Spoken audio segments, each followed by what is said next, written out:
Normally আমরা computer থেকে কোনো কিছু আনইনস্টল করতে চাইলে কিন্তু আমরা প্রথমে কন্ট্রোল প্যানেলে গিয়ে সেখান থেকে প্রোগ্রাম অ্যান্ড ফিচার্সে এসে এরপরে আপনার সেই সফটওয়্যারটা সিলেক্ট করে আনইনস্টল করে দেই। কিন্তু আইওবিট আনইনস্টলের কাজটাও ঠিক তাই, এটাও আনইনস্টল করে। বাট আমরা অনেক সময় কোনো সফটওয়্যার বা কোনো কিছুই যখন ইনস্টল করে চালু ব্যবহার করি কম্পিউটারে, তখন সেটা অনেক সময় মাই ডকুমেন্টে কিছু ফাইল সেভ করে রাখে সেভ ফাইল হিসাবে। এছাড়াও এগুলোর বিভিন্ন রেজিস্ট্রি ফাইল কম্পিউটার সিস্টেমে গিয়ে সেভ হয়ে থাকে, টেম্পোরারি ফাইল ফোল্ডারে গিয়ে সেভ হয়ে থাকে। তো আমরা যখন নর্মালি কোনো কিছু আনইনস্টল দিই তখন শুধুমাত্র সফটওয়্যারটা আনইনস্টল হয়, অনেক ক্ষেত্রে এর সাথে যে লেফট ওভার বাড়তি যে জিনিসগুলো থাকে সেগুলো আর আনইনস্টল হয় না। আইওবিট আনইনস্টলার আমি এই জন্যই ব্যবহার করি, এই সফটওয়্যারটা আপনার শুধুমাত্র সফটওয়্যারটাই আনইনস্টল করে না, এর সাথে বাড়তি যা রেজিস্ট্রি ফাইল এবং অন্যান্য যা থাকে সেগুলো আনইনস্টল করে দেয়। এই একটা বাড়তি সুবিধার জন্য আমি আপনাদেরও রিকমেন্ড করছি আইওবিট আনইনস্টলার ব্যবহার করতে। এবং আইওবিট আনইনস্টলারের সবচেয়ে মজার বিষয় হচ্ছে এই সফটওয়্যারটা ফ্রির এবং পেইড ভার্সন আছে, কিন্তু মোটামুটি আপনি এই ফ্রি ভার্সন দিয়ে সম্পূর্ণ পেইড ভার্সনের মতো ব্যবহার করতে পারবেন। বিস্তারিত আমি সামনে ব্যাখ্যায় বলছি।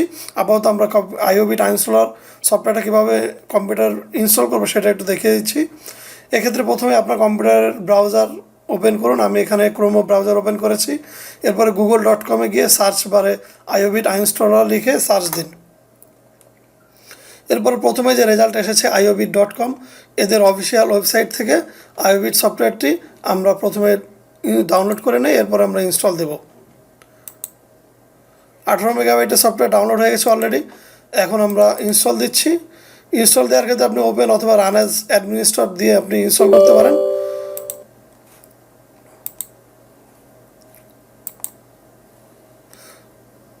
আমরা কাস্টম ইনস্টল দিব না, আমরা ডাইরেক্ট ইনস্টল না দিয়ে কাস্টম ইনস্টলে গিয়ে দেখবো যে আমাদের কোনো বাড়তি কোনো অপশন আছে কিনা যেটা আমাদের প্রয়োজন নেই। যেমন এখানে একটা বাড়তি অপশন আছে পিন আইওবিট আনইনস্টলার টু টাস্কবার, অর্থাৎ এখানে এই যে আমি যেমন এই সফটওয়্যারগুলো এখানে পিন করে রেখেছি, আইওবিট আনইনস্টলার সফটওয়্যারটি এরকম টাস্কবারে পিন হয়ে থাকবে। আমি আইওবিট আনইনস্টলার প্রত্যেক দিন বা নিয়মিত ব্যবহার করি না, সো আমি এই পিনটা রাখবো না। যেগুলো সফটওয়্যারগুলো আমি নিয়মিত ব্যবহার করি সেগুলোই শুধুমাত্র আমার টাস্কবারের পিন হয়ে আছে। এখন আমরা ইনস্টল দিলাম। এই যে দেখুন ইনস্টলের শুরুতেই একটা ফ্রি সফটওয়্যার, এদের মানে ফ্রি যেহেতু সফটওয়্যার এইটার একটু সমস্যা হচ্ছে যে এর সাথে বাড়তি কিছু সফটওয়্যার চলে আসে। তো এখানে আমাদের ড্যাশ লেন নামে একটা সফটওয়্যার অফার করছে অ্যামাজনের সম্ভবত সফটওয়্যারটা। তো আমরা সরাসরি স্কিপ করে দিয়ে আমরা শুধুমাত্র আইওবিট সফটওয়্যারটা ইনস্টল করব, অন্য কোনো বাড়তি সফটওয়্যার আমাদের পিসিতে রাখবো না। আর আমি কিন্তু আপনাদের এই জিনিসটাই বারবার বলে বোঝানোর চেষ্টা করছি যে অনেক ফ্রি সফটওয়্যার সাথেই কিন্তু আপনার এই ধরনের অপ্রয়োজনীয় সফটওয়্যার চলে আসে। আপনারা একটু পড়ে নেক্সট দিবেন ইনস্টল করার সময়, মানে আন্দাজের উপরে নেক্সট দিয়ে ইনস্টল করবেন না, এতে দেখা যায় যে কিছু ভাইরাস বা এই ধরনের কিছু অপ্রয়োজনীয় সফটওয়্যার আপনার পিসিতে এসে ক্ষতি করে, যেটা আপনি মানে পরবর্তীতে বুঝতে পারেন। এই জন্যই সবসময় পড়ে তারপরে আপনার অপশনগুলো বুঝে তারপরে নেক্সট দিয়ে যে কোনো সফটওয়্যার ইনস্টল করবেন। তা আমাদের সফটওয়্যার অলরেডি ইনস্টল হয়ে গিয়েছে, আমরা সাবস্ক্রাইব করব না তাদের সাথে, আমরা নো থ্যাঙ্কস দিয়ে আমরা এবার সফটওয়্যারটা ওপেন করছি। সফটওয়্যার ওপেন হয়ে গিয়েছে, দেখতে পাচ্ছেন যে আমার কম্পিউটারে যে সফটওয়্যারগুলো আমার ইনস্টল করা আছে তার একটা লিস্ট চলে এসেছে। এখানে আমার প্রোগ্রাম 36টার মতো ইনস্টল করা আছে। এছাড়া উইন্ডোজ 10-এর যে প্রোগ্রাম আছে উইন্ডোজ অ্যাপ সেখানে আছে 30টা। এছাড়াও আপনার থার্ড পার্টি অ্যাপ আছে 11টা, মোট মিলিয়ে 30টা। আপনি চাইলে উইন্ডোজ 10-এর প্রোগ্রামও ইনস্টল করতে পারেন, বা থার্ড পার্টি আপনার উইন্ডোজের অ্যাপ যেগুলো আছে এগুলোর মধ্যে যেগুলো আপনি প্রয়োজনীয় নয় সেগুলো আপনি আনইনস্টল করতে পারেন। তো এখানে আপনি সব অপশনগুলোই পাবেন। তো আমরা এখন একটা প্রোগ্রাম ইনস্টল করে দেখাবো। তার আগে আমি একটু অপশনে গিয়ে যেটা বলছিলাম যে আপনি এই ফ্রি ভার্সন দিয়েই পেইডের মতো ব্যবহার করতে পারবেন, কোনো ধরনের সমস্যা নেই।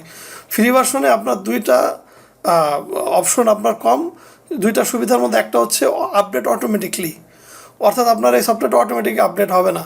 আচ্ছা বলুন তো, আমরা প্রত্যেক দিন নিয়মিত তো আপডেট করার দরকার নেই, আমাদের দরকার আনইনস্টল করার। আমরা মাঝে মাঝে যদি মন চায় 6 মাস 1 বছর বা 4 মাস পরে 3 মাস পরে একটু আপনার নিজ থেকে আবার নতুন একটা ভার্সন ডাউনলোড করে সেটা আপডেট করে নেবেন, আপনাদের তো অটোমেটিক আপডেটের দরকার নেই। সো পয়সা খরচ করে পুরো ভার্সনের মানে হয় না। এবং দ্বিতীয় যে অপশনটা, এটা হচ্ছে একটা important option, automatically delete leftovers of program uninstall by other uninstaller. আপনি যখন কোনো সফটওয়্যার অন্য কোনো আনইনস্টলার অথবা এই যে আমরা যেটা কন্ট্রোল প্যানেলে গিয়ে যেটা ইনস্টল করি নর্মালি এখান থেকে প্রোগ্রাম অ্যান্ড ফিচার্স থেকে, এখান থেকে ইনস্টল করলে যেটা বললাম যে লেফট ওভারগুলো থেকে যায়, তো এখানে সেটাই বলছে যে আপনি যদি অন্য কোনো আনইনস্টলার দিয়ে আপনি সফটওয়্যারগুলো ইনস্টল করেন সেক্ষেত্রে আপনার দেখা গেলো ওই সফটওয়্যার লেফটওভারগুলো আপনার থেকে যাবে। তো দরকার নেই, আমরা সবসময় যখনই কোনো সফটওয়্যার ইনস্টল করতে চাইব তখনই আমরা আইওবিট সফটওয়্যারটা ওপেন করে এরপরে এখান থেকে সফটওয়্যারটা সিলেক্ট করে তারপরে আমরা ইনস্টল করব। এখন আমরা একটা প্রোগ্রাম ইনস্টল করে দেখাবো। এক্ষেত্রে আমরা ধরুন ইসাস পার্টিশন মাস্টার, খুব দারুণ একটা সফটওয়্যার, খুব ইম্পর্টেন্ট। এই সফটওয়্যারটা ইনস্টল করে দেখাচ্ছি। আপনারা চাইলে রাইট বাটন ক্লিক করে ইনস্টল করতে পারবেন, অথবা আপনার টিক বক্স ক্লিক করে আপনার ইনস্টলে গিয়ে ক্লিক করুন, এরপরে ইনস্টল করুন। যদি কোনো ইম্পর্ট্যান্ট সফটওয়্যার হয় যেটা আপনার সিস্টেমের সাথে জড়িত, সেক্ষেত্রে এই টিক বক্সটা আপনারা টিক দিয়ে রাখুন, create a restore point before install. আর যদি নর্মাল সফটওয়্যার হয়, আপনার সিস্টেমের সাথে কোনো ফাংশন জড়িত না থাকে, তাহলে এটা না দিলেও কোনো সমস্যা নেই। তবে সিস্টেমের সাথে কোনো সফটওয়্যার যদি থাকে, যেমন উইন্ডোজের কোনো ইম্পর্টেন্ট সফটওয়্যার, সেক্ষেত্রে এটা দিয়ে রাখবেন।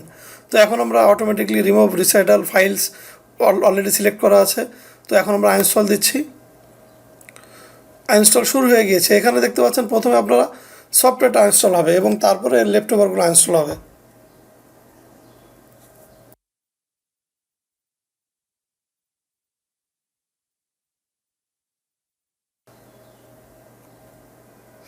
এই যে দেখতে পাচ্ছেন ডিলিটিং লেফটওভার্স প্লিজ ওয়েট, এই যে রেজিস্ট্রি ফাইলগুলো, এই যে বিভিন্ন ফাইলগুলো আপনার ডিলিট হয়ে গেল।